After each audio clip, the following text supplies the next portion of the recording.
I just became really interested in propaganda and sort of the intersection of politics and control. But then I unfortunately got busted for marijuana.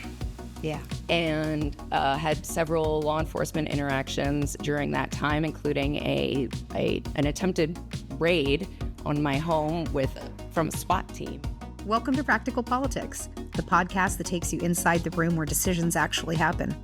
I'm Sabrina, the lobbyist lady, bringing you conversations with the people who live and breathe politics and policymaking process.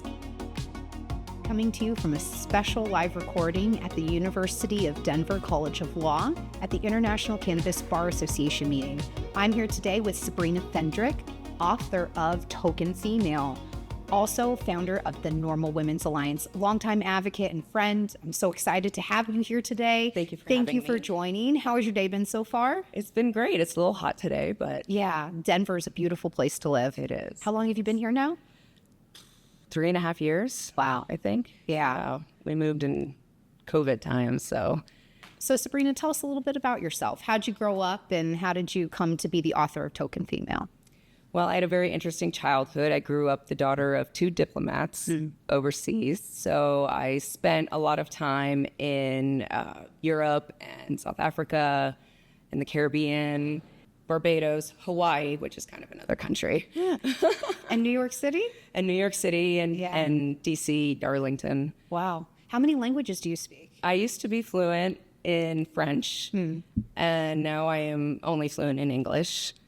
But the French will eventually come back if I work on it. I'm pretty sure you can order cappuccino or a croissant better than I can. Maybe. So you have this really interesting childhood. You have exposure to kind of all different kinds of cultural experiences. Where did you go to college? So I went to college in a small state school in Virginia. It used to be a feeder school to William and Mary, or sister school, where people could transfer through. Yeah. And then became a university. So I went, and I wanted to be by the beach. And I decided I wanted to stay with some of my friends. I think I was still recovering from my transient upbringing. Yeah. And had a really multiple unfortunate experiences with cannabis prohibition while I was in college. And it was actually the peak of the war on drugs. Yeah. It was the year I graduated, 2007, was the Uniform Crime Report. The FBI's Uniform Crime Report had ranked marijuana arrests had reached the highest number ever recorded, which was 800,000 plus people. Wow. Yeah. And that's 2007? Yeah. Wow. And so I know we were talking in the break, we're kind of graduated around the same time. You're a college freshman. What are you studying at CNU? It was always going to be communications and political science. I was obsessed with how after 9/11, I was a junior in high school during 9/11, a few miles from the Pentagon, and the plane flew directly over our school and directly into the Pentagon, and we heard the bang and the whole school shook, and it was a very violent experience. Yeah. And almost everyone's parents worked in government and in DC. So the aftermath of that was very patriotic and inspiring, but then it devolved into this war in Iraq and building up against that. And it was fascinating to me how the Bush administration was able to convince most Americans that Saddam Hussein had something to do with 9/11. And that, my parents working for the State Department, they were very good friends with Joe Wilson, who was the former ambassador that wrote an op-ed about, an op-ed for the New York Times about President Bush lying about the yellow cake and uranium. Wow. And so they outed his wife, who was a CIA agent. Yeah. And they made a movie about it. But so my parents were actually really good friends with him. Joe Wilson was my mom's mentor and first boss. Right. So she was one of the few people at that time that was actually publicly defending them. Wow. People were very scared and they got pretty isolated. I went to their movie premiere and I can't remember, Joe said something to the effect of, glad you guys were able were brave enough to be here because it was so bad. Yeah. And did that inspire you when you were going into college? It did, because I saw how much it affected my mom. Horrified and shocked at the plans to go into Iraq. Yeah. So I became really obsessed with, I thought that power, you're to be able to convince an entire country of something that's entirely false and get them to back you in pursuing that. War is the most powerful form of control there is. Talk about strategic communications. And so I was like, I want to know how to do that. How do you do that? But I want to do it for good. Love that. And so that sort of, I would always joke, I wanted to be like a Karl Rove, but for good. So that was my trajectory. And I based all of my essays and my projects sort of around the Iraq War. And I did this was when Fox News was first starting. And so I did a comparison between, MSNBC, I think, was new-ish. Yeah. So I was doing comparisons between those two. I just became really interested in propaganda and great word, marketing and sort of the intersection of politics and control and all of that. And so I studied it, but then I unfortunately got busted for marijuana. Yeah. And had several law enforcement interactions during that time, including an attempted raid on my home from a SWAT team. And you're a college student at this point. College student, yeah. Yeah. I'm a junior now. Yes. Talking about a couple of joints in a college dorm. Yes. Yeah. Newport News, Virginia, which at the time, now it's legal and people couldn't even imagine this now, but at the time it was highly illegal in Virginia. Yeah. You could go to jail for resin in a bowl or a joint roach. Yeah. Anything. Yeah. So it was a scary time, and I was fortunate enough to not get locked up. Yeah. But the penalties that I faced, I thought were so disproportionate to my offense that it infuriated me. Also because I had found cannabis to be beneficial to me with my mental health and processing a lot of my childhood and what I had gone through. And so having that taken away and being illegal, I kind of something... Was it a catalyst for your switched in my head? And then my roommate gave me this book called Reefer Madness by Eric Schlosser. It changed my life. Yeah. I still have that original book with all my little sticky notes, and I was it blew my mind. It blew my mind wide open, and I had no idea. And it shocked me because I was such a, and I am. I believe I'm a patriot. I am an American. I'm a daughter. I'm a military. Come from a military family. Family serve too. Mm-hmm. Yeah. Yes. Families serve too, although they don't get the bennies. Yeah. But I was just so stunned at a country that I had grown up hearing, and obviously being a daughter of diplomats, every event I would go to overseas was like, America's just the best, we're putting our best face forward. And weed. Yeah. And weed is still illegal, and we're going to criminalize and penalize this entire population and take away their freedoms that we celebrate for something so benign. Yeah. And based on nothing but racism and propaganda. Wow. What? And it just blew my mind. So then I was like, okay, I have enough of a background on Karl Rove and Frank Luntz and Fox News, and there's this other book that I still have too, The Republican Noise Machine. Yes, great book. Great book. Yeah. Great book. Yeah. Great outline for how the Democrats can get their shit together. One day. I don't. They need. Well, anyway, that's not today's topic. So you graduate CNU. You've had this amazing, change in your future. What's next?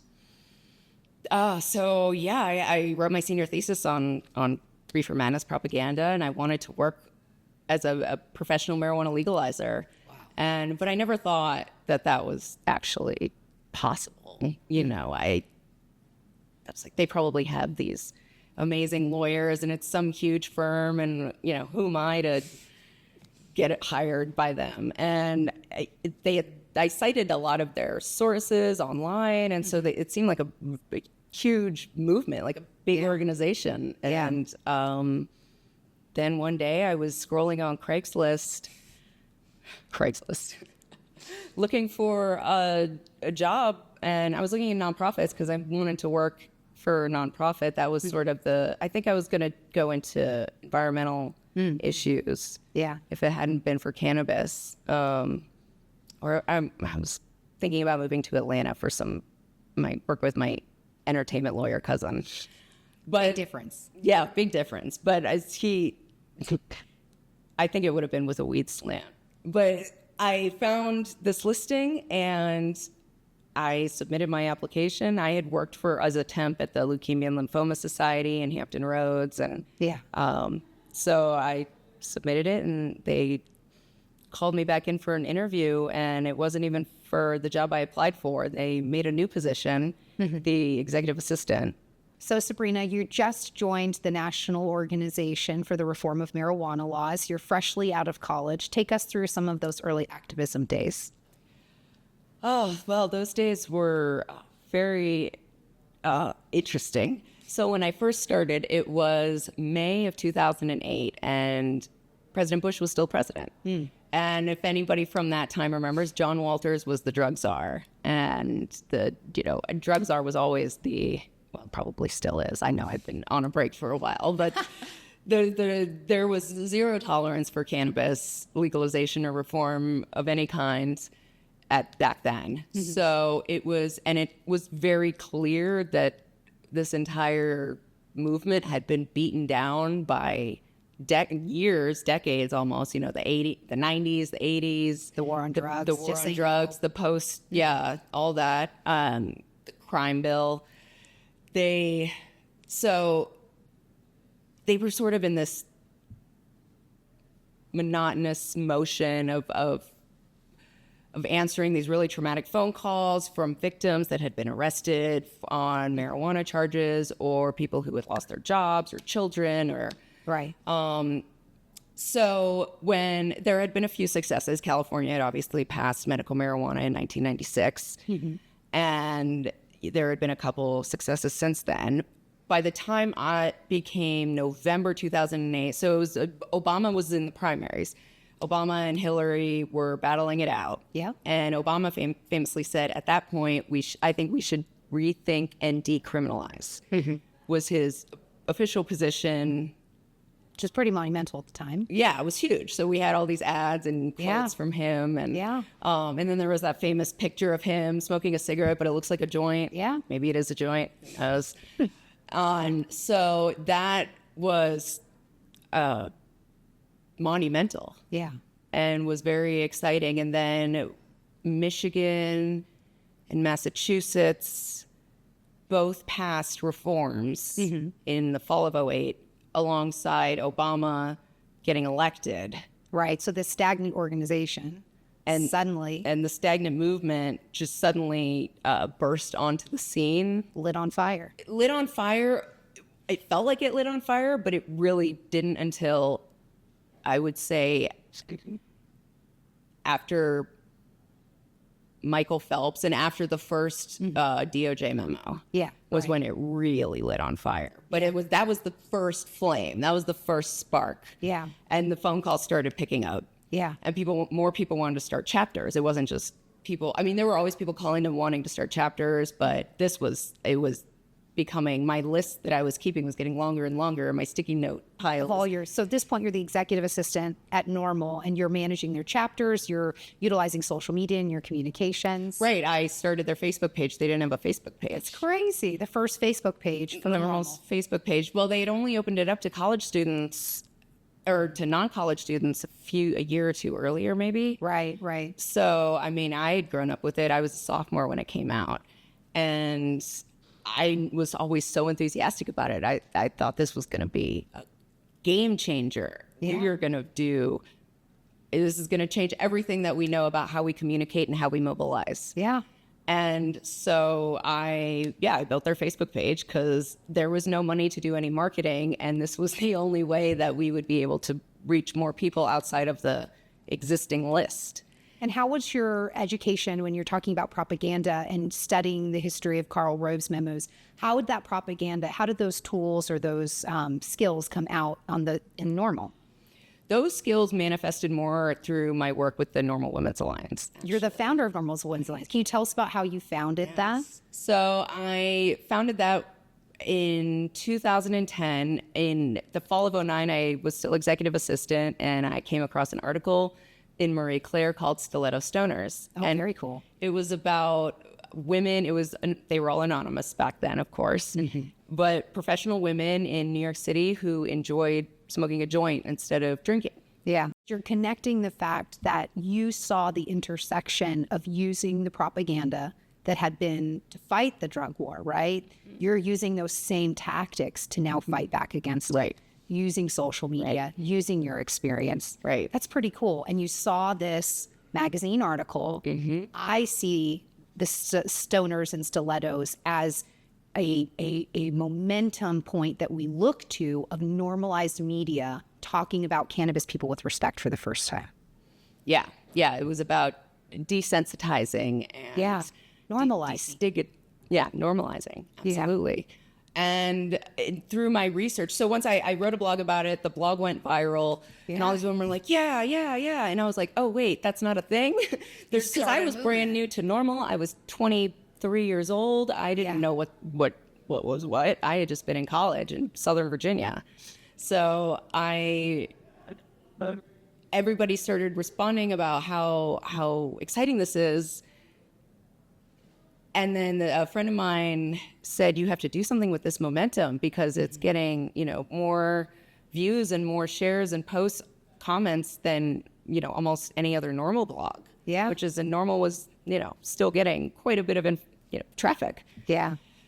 And so I started researching and debating and bringing back into the prohibition, or not the propaganda, bringing back the propaganda narrative. I started to look at women's movements of the past, very successful women's movements of the past, and then I came upon alcohol prohibition and its repeal. And I didn't know this, and I'm sure most people don't know this, but it wasn't men who repealed alcohol prohibition. It was women who both pushed it forward, who passed the 18th Amendment, and it was also women that got it repealed. Yeah.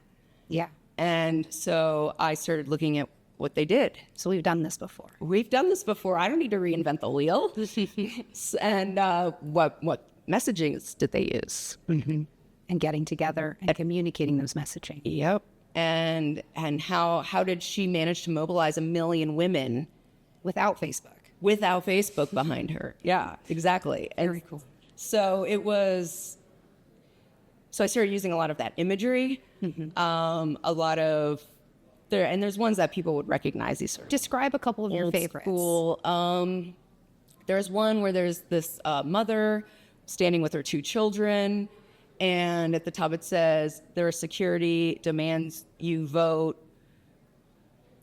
repeal alcohol prohibition." Wow. Or something like that. Yeah. Very powerful. Talking about kids and things like that. I have a huge poster on at home about that. Yeah. But it was a focus on the dangers of the illicit market.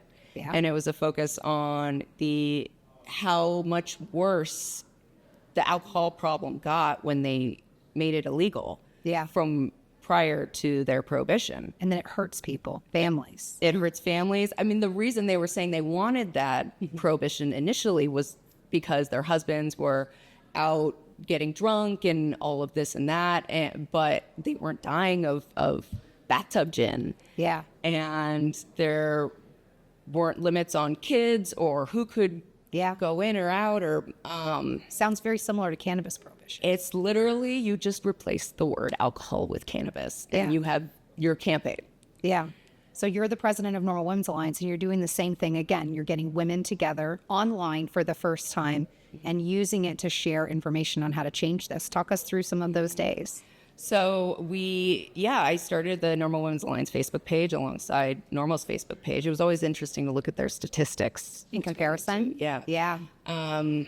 And I was able to pull a bunch of the women that were following Normal's Facebook page into the Women's Alliance page, where I just was always blasting out articles. I put together resources for parents and mothers and legal advice. Well, not legal advice, but guidance, if you will. Resources. And just began to build this incredible list of women by promoting it on Facebook. Yeah. And telling them I made these Google forms. It was when Google was first coming out with all of that. So Facebook was great because you could basically advertise for free. Yeah. Because you could market to your Facebook groups and based on their locations. Oh, wow. And based on, it was fantastic. I mean, they must have been beta testing advertising at that point, but it was free. Yeah. And so we had, and after probably a year, I had 100,000 followers on Normal's Facebook page. I think it's important, right, to show that you built this movement with its success utilizing free tools, right? Oh, that's the only option we had. There you go. Sometimes it's the only option. There was no other choice. So with Facebook, Normal had no budget, essentially. There was nothing for marketing or promotions, and I had just graduated, big Facebook fan, knew it was going to change the world with this instant global mass communication. And I knew that we needed to reach people that supported this issue that we would not be able to afford to reach through traditional media and traditional marketing means. And Facebook, I was very familiar with it. I was very comfortable with it. I knew how to use it. And I wanted to identify and recruit people through that medium so that I could pull the women and get them, build a database of women who express interest in participating in marijuana law reform and advocating for women's issues. And so I would post links to our Google form for women who wanted to sign up either as a chapter coordinator or just a volunteer. So I gave them lots of options. I modeled a lot of what Normal was doing with their chapters, but we were making sure it wasn't going to be its own chapter. It was just a project. It was just a project of the foundation. What were you hoping to see when you put this stuff out? When you were organizing women, what were you hoping to see? You know, at first I wasn't entirely sure. I just knew we had to just consolidate women.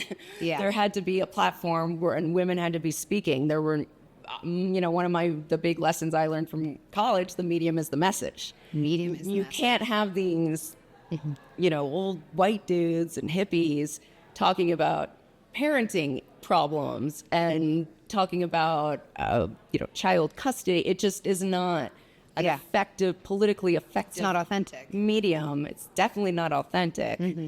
And so we needed women spokeswomen. We needed spokeswomen to deliver that message. Yeah. And to desensitize and destigmatize what most people thought of when they thought of a marijuana consumer. The women were the emotion and enthusiasm and excitement that I would hear from these women that I was always talking to on the phone was, it could get overwhelming for me. And they were all older than me. So they all had all these experiences. We've all had experiences, but I felt, talk about imposter syndrome. I was not a parent. I was 23 years old. I barely understood feminism. So I knew what we needed was mostly mothers. Yeah. But we just needed clean-cut mainstream women to deliver almost the exact same message that's being delivered by other people, but in a different light and in a different frame. Or in a different voice. With a different voice and to different people. Yeah. Because I also think that there was this cannabis reform community was very insular and not through their own fault. They had been stigmatized and isolated. At that point, we were getting rejected, trying to the little money we did have for an advertisement that we were going to have in New York got rejected by CBS. Oh, really? Yeah, there was all kinds of marketing issues. So this was the only way, ironically, because now Facebook bans marijuana advertising. Right. But that was how we were able to Changed everything. change everything and get these women taking photos. I started lady group pictures at every event. I wanted all these images online and being shared so that it could counteract the stoner stereotype. Yeah, yeah. And thank you for that. So from the outside, everything's going very well, right? You're changing the world, utilizing women, using tactics that are, known and that you've studied. Behind the scenes, things are starting to get a little challenging. Can you share a little bit about what was going on behind the scenes? As on the front side, you're having this tremendous professional momentum, huge wins for the movement. Backside, things aren't going so great. Yeah, it seemed like as the movement became more successful, as the policy was progressing in the way that we all wanted, internal politics digressed. Yeah. Yeah. And it almost felt like the people that were in charge were not, I don't know if it was not prepared or not capable of handling such significant change, both policy-wise and socially. And in messaging, but also just the attention. Yeah. The public attention that was, the light that was being shown down now on marijuana reform as the Obama years progressed, as the different memos came out, as different states started moving forward. I mean, it was just, after 2012, it just became almost unstoppable. And, but yeah, it seemed like there was a bit of, dare I say, jealousy. Yeah. That there was a lot of the attention was on the women and the issues. And, there were times when my boss would take interviews with women's magazines while I was running the Women's Alliance. Yeah. And he would be doing the interviews with them. Yeah. Which just, I understand if everyone wants to get ink in their name and all of that. But it was, I found that very inauthentic. Yeah. So there was a lot of issue with allowing us to manage the fundraising that we did on behalf of the Normal Women's Alliance with the women. How funny is that? Yeah. The story of, couldn't even manage the funds. It just killed me at the time. It was beside myself. I couldn't believe that this is what was happening, and having this duality, this public empowered persona, and then trying to ask daddy for some pizza money. So on the front side, women are changing the conversation about cannabis reform and helping politicians and the public understand that stoners are people too, right? You're normalizing who a cannabis consumer is, but then at the normal office, you are yourself living the same prejudice. To the same prejudice. And but women have their own unique challenges with cannabis prohibition that are not, that men wouldn't understand. Women have had their own exceptional, unique challenges with cannabis penalties, right? Having their children taken away, losing their housing, losing their jobs. Something that I think is uniquely highlighted in your movement. Yeah. Any thoughts on that? Yeah, and babies getting taken away at birth for testing positive when a mother was using cannabis because she couldn't keep down any nutrients and absolutely for the health of the baby. Yeah. That was the only thing that worked. Yeah. And then they want to criminalize her and take her baby away. Yeah. So you're at the height of your power, right? Cannabis reform is picking up given the federal and state issues and the reality of the day under the administration.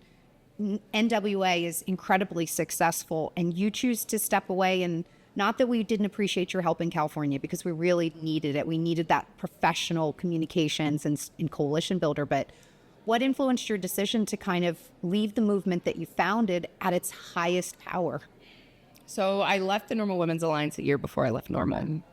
I had set it up. My plan was to set it up because it was so consuming and there was so much work I had to do managing it, was to make it so that they could just run autonomously.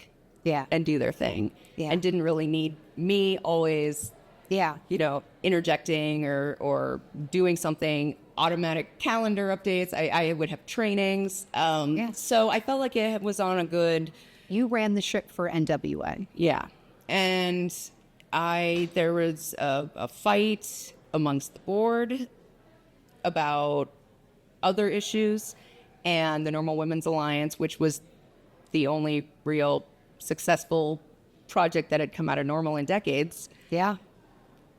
The women on the board wanted to spin it off and separate it entirely from Normal. There was a lot of drama with our executive director. Yeah. The board tried to bully him into resigning in the middle of a Normal conference a month before the 2012 election to legalize weed. Yeah. And tough timing. And so there was this, that was my first sign that the board of directors was not capable of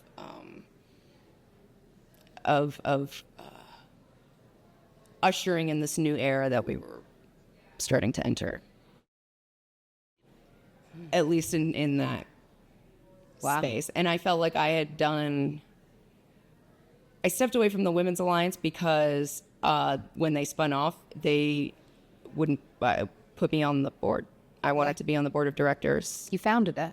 I founded it, and I wasn't going to be another employee of members of this board that I was seriously questioning their judgment and capabilities. So I wanted a say, and I wasn't going to do it if I didn't get a say, an actual real vote say. And they didn't. So I cried, and I talked to my mom, and I talked to all these people, and my mom, I was like, how am I even going to survive this? I can't imagine giving it up. It felt like a baby I had birthed, like blood, sweat, tears, fights, screams, everything. Your whole life?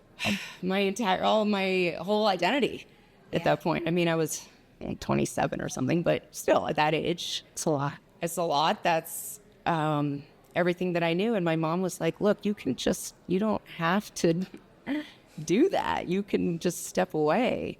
Yeah. And she was like, maybe you should, because it doesn't seem to be healthy. Was drinking more. I was becoming self-aware enough to know that the environment that I was in was having a destructive effect on me. Yeah. And I told them I wasn't going to be their executive director, and they were going to have to find somebody else. And then I was like, I can't be in this office anymore. It's just way too toxic. So, Sabrina, you took some time off after an illustrious career in cannabis, which I encourage everyone to go to read about in your book. But you wrote a reflection of what happened in those normal years. I think it's really important about. Could you tell us a little bit about your book and what some of the things you want our listeners to know? Absolutely. Well, after a 15-year career in cannabis reform, and having spent the last 6.5 in California helping usher in legalization and adult use, I took a break and just really stepped back to process everything, and decided that the time I spent in Normal and the work I did with the Women's Alliance was such a crucial story that really needed to be told. And I was always saying, someone should write a book. Someone should write a book. And finally, I did it, because I realized nobody can write this, because nobody has the perspective that I have. Yeah. And it's hard and it's uncomfortable. And I say things out loud that people don't like to say out loud. But it's the truth. It's my truth. It's the truth. And it's it's a story about what you need to fight in progressive movements. Yeah. the context that's required for that, because it's not just the moment that you're existing in right now and where it's about how we got there. Yeah.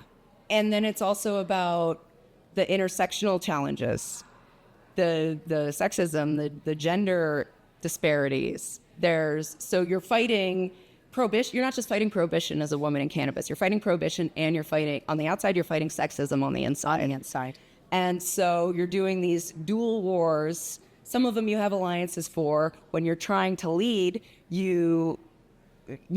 sometimes women get pushed aside, or no one wants to listen to them, even though women have proven to be the most successful policy changers in the history of American politics. Well, Do you think that if you'd been given the opportunity to be in charge, we'd be having full marijuana legalization these days? I mean, I don't want to. I'll answer for you. Yes. I think we would have had a better chance. Probably. Yes. There would have been we would have been a lot further along. Yeah. Put it that way. We probably would have had decrim by now.